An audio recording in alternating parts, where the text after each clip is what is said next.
Hey guys, it's Car11. I have my 2015 Jeep Cherokee Trailhawk behind me, and it needs a rear brake job, which we're going to do today. I previously made a video about the fronts, replacing the front rotors and pads.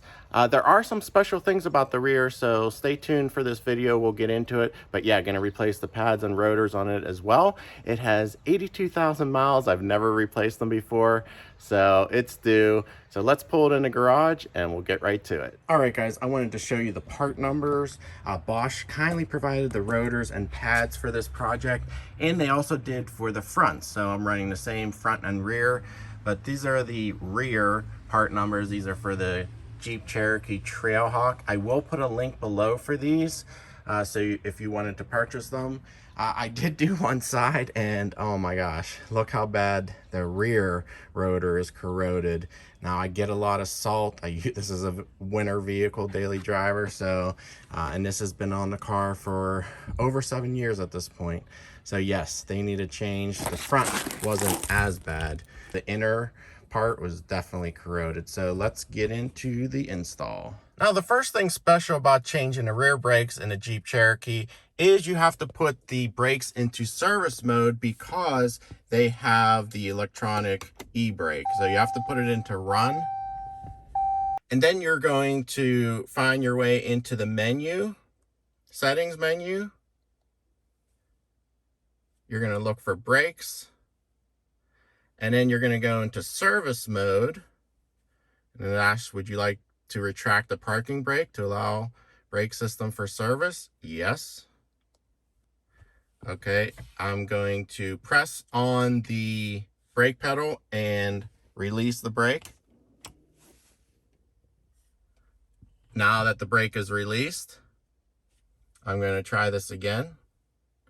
Service mode. Yes. And you can hear that retracting the emergency brake.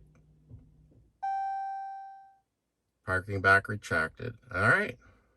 Now I'm just going to turn the vehicle back off. All right, guys, to save time, I had already jacked up the vehicle, removed the wheel, and here's your brake rotor caliper. I am actually going to spray it down a little bit so it can soak and hopefully come off easier off the hub. The other side came off pretty easy, so just going to do that as a first step. All right, now you're going to come around to the back of the caliper and you're going to loosen this bottom caliper slider bolt. It's a 10mm socket. Okay, got it loose. And then you're going to get a plier to hold that inner nut while you finish loosening it.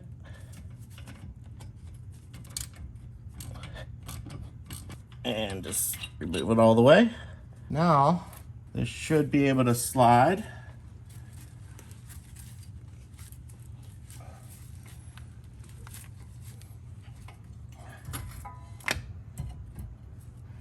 You're gonna slide off the caliper itself. The top one can be left. Just be careful and place it in an appropriate spot where it's not dangling from the brake lines. So there you go. The next bolts we're going to remove are these two large caliper bracket bolts, and these are T55 Torx. You need to buy, I didn't have one, I had to buy one, T55 Torx, and they are rather tight, so we're going to do that next. All right. I got it. Got the bottom one. Now we can remove the caliper bracket. And as you can see, the pads are definitely worn, but not to the metal or anything. So it's mainly the rotor that's corroded. We'll clean it up. We got to make sure we get the orientation of everything when we take everything off to replace with the new hardware. But for now, let's remove that rotor. Now, to get the rotor off, there is a little 5mm hex screw. I'm going to use my impact to remove it. Make sure you get a lot of pressure. All right, came right out. And it helps again to spray down the bolt and around the surface of the rotor so everything comes out easy. Let's see. Oh, this one's going to be a little more stubborn.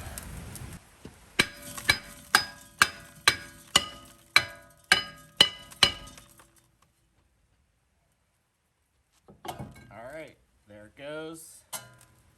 And this one is just as corroded on the backside. We'll clean the hub surface up a little bit with this wire brush. And then I'm gonna spray it down with some brake clean.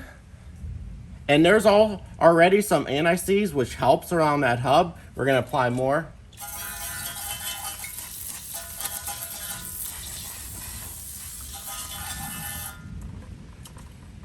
We'll let that dry.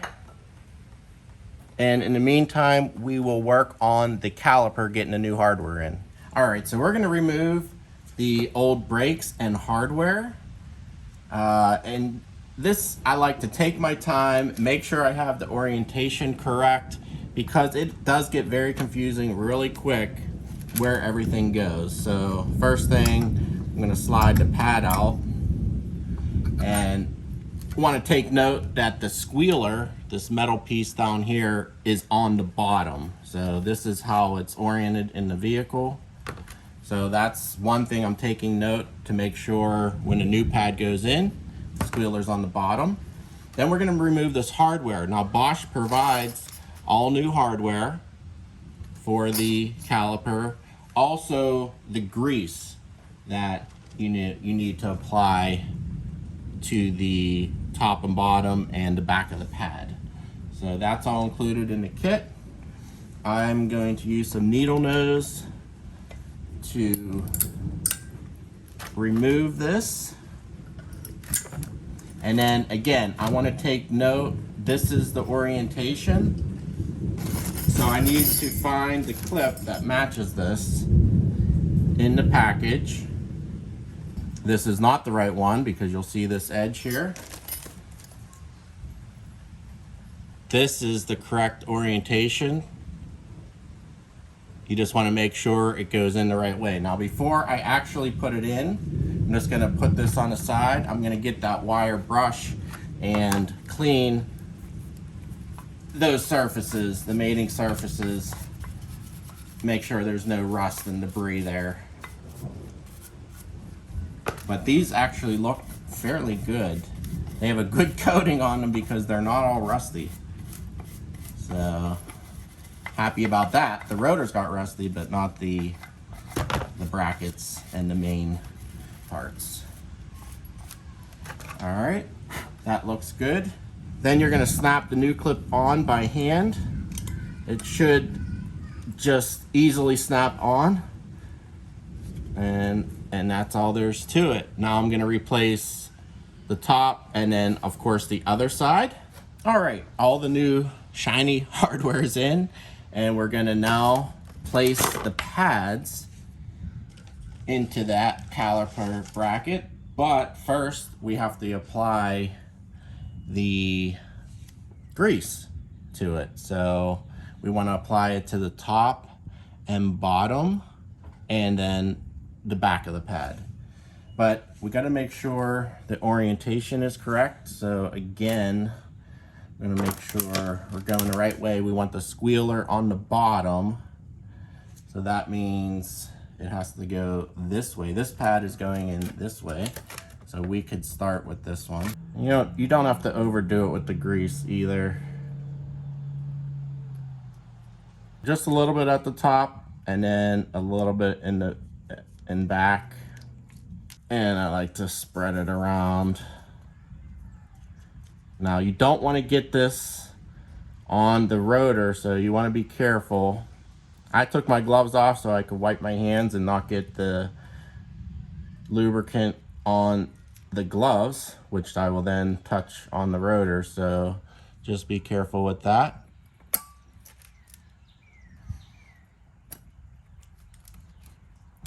Okay. There we go. They're not exactly easy, but you can wrangle them in. All right, next we're gonna prep the new rotor to get on the car. I'm gonna spray some brake clean. Both sides, nice coated rotors, which should help prevent rust. And before I mount the rotor, I'm gonna apply some anti-seize to that hub so it doesn't seize up. If I change them the next time, especially on that little set screw and then all around here. Now I'm gonna grab the rotor to mount to the hub and then line it up with the set screw so the rotor doesn't fall off. Tighten that a little bit. Next, I'm gonna grab that caliper. So I have the caliper here. We need to push back this piston, and it's a little bit complicated because there is the plastic housing for the electronic e-brake, and I don't want to crush it. So I'm gonna grab an old pad and a big C-clamp and find a spot where I can grab on and not hurt anything. It shouldn't take much force. And of course you have to follow the instructions at the beginning of the video about retracting the calipers in service mode. It's already starting to compress. And it's easy, like I said, it should not be hard to do. If it's too hard, you did not enter service mode, and you'll have to make sure you redo that. So, just gonna let that push all the way back in. So we have plenty of clearance to apply the caliper back. All right, that's good enough. Okay. And as you can see, that piston is pushed back. Now I'm gonna mount the caliper bracket back on the vehicle. You technically are supposed to buy new bolts. I actually did for the front. For the rear, I'm not, but I am gonna apply some blue Loctite to the threads. Just gonna slide it on. I'm gonna start with the bottom bolt. Just hand tighten it at first. You're gonna tighten up those caliper bracket bolts and torque them down to 89 foot-pounds.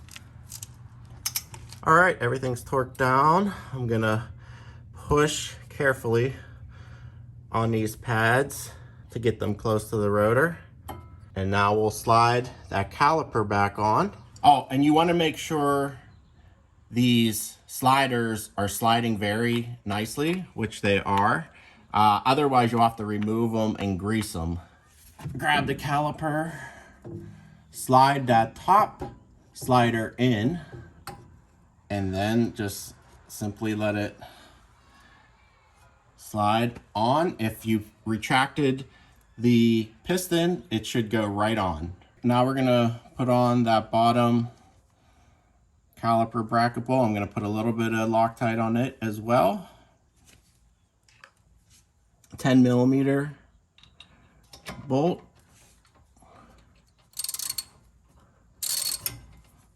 These should technically be tightened to 32 foot-pounds.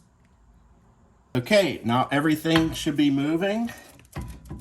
This is good. You want movement here. Everything's sliding properly.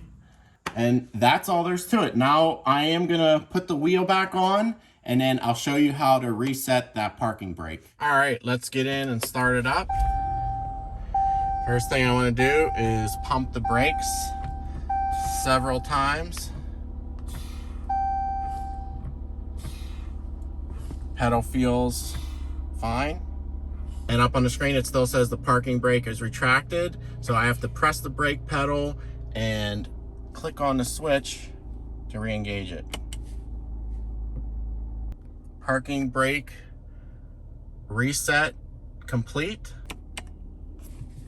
And now I can set the parking brake and release it. And one more thing, guys, you probably heard it storming while I was filming that video. Sorry for the sound, but that reminds me, Bosch also sells wipers for the Jeep Cherokee, and I've been using these Bosch Icon for years. I love them. They last a long time. These are the two sizes you need for the front windows. They also actually sell the rear wiper as well, and tons of other parts for the Jeep and so many other vehicles. But guys, definitely check out my Jeep playlist for other Jeep videos on the channel. I did do an install of wipers before, so I'm not going to show you that today. In these times, it really helps to do things yourself. You save a ton of money. So thanks for watching. Please give it a thumbs up, and I'll see you in the next video.